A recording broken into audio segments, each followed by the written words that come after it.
Where does a phenomenon begin?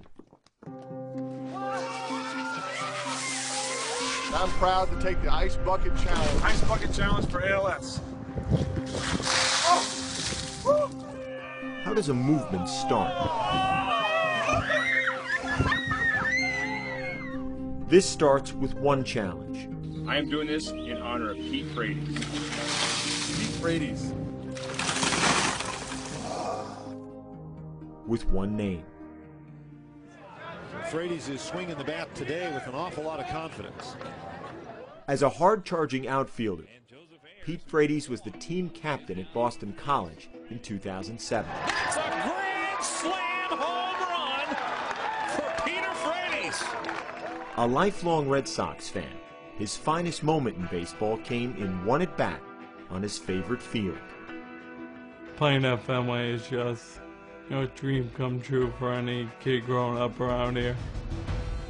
I went 4-4, hit a home run at Fenway.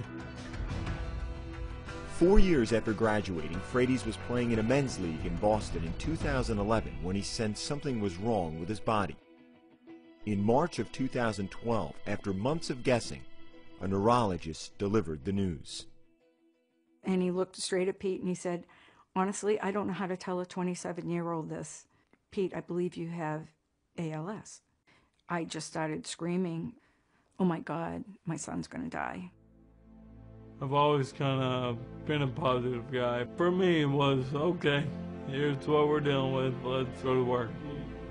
Pete made a choice. He would attack the disease.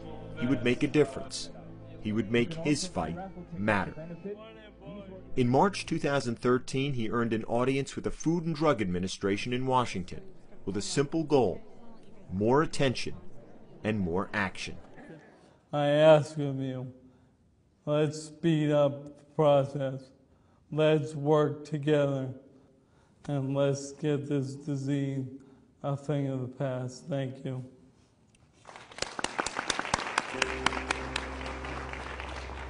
You go in, you give these impassioned speeches, people are nodding, tears are coming down their face, they get it, they come up to you afterwards, and you're wondering, okay, so what are you going to do about it?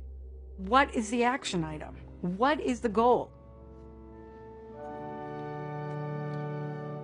Some goals are more personal than others.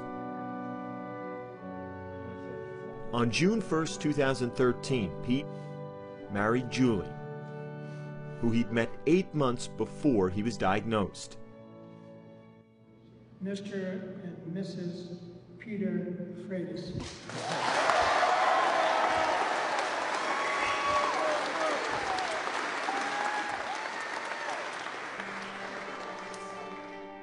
Now almost entirely confined to a wheelchair, Pete walked her down the aisle. I just love him, and that's that. And Pete's always telling me it's gonna get worse before it gets better. And I'm like, haven't we had the worst yet? Like, this is it. Okay, enough. Like, can it get better now? It's hard to just watch someone you love so much just, you know, their body is just failing, and there's really nothing I can do about it.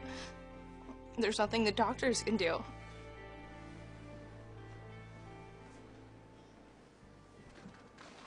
2.5 years after the diagnosis, Pete requires a full-time nurse for most daily activities.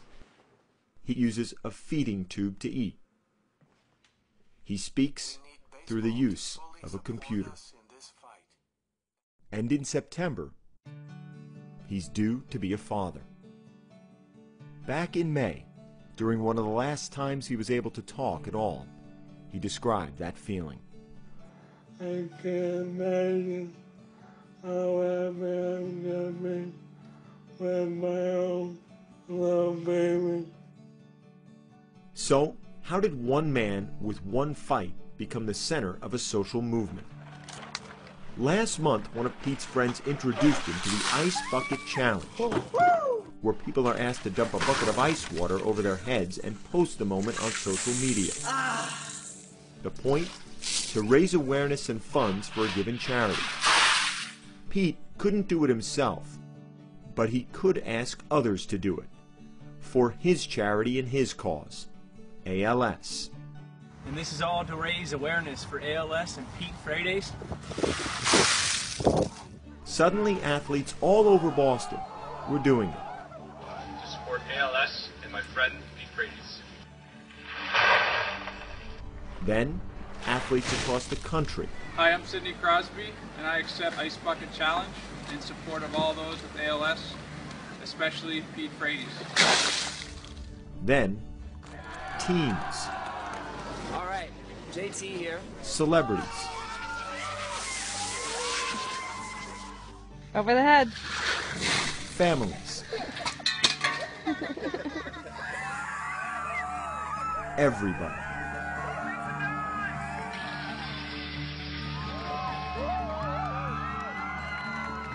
In less than a month, the challenge became a viral sensation and a fundraising engine.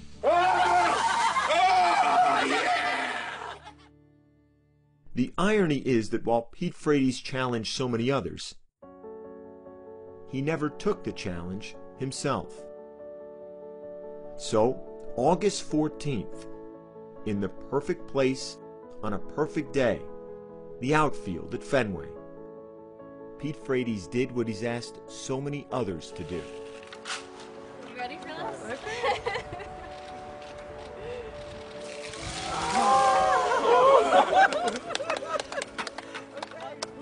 Pete Frates and those who love him know the challenge goes on. But thanks to him, now so many others know it too.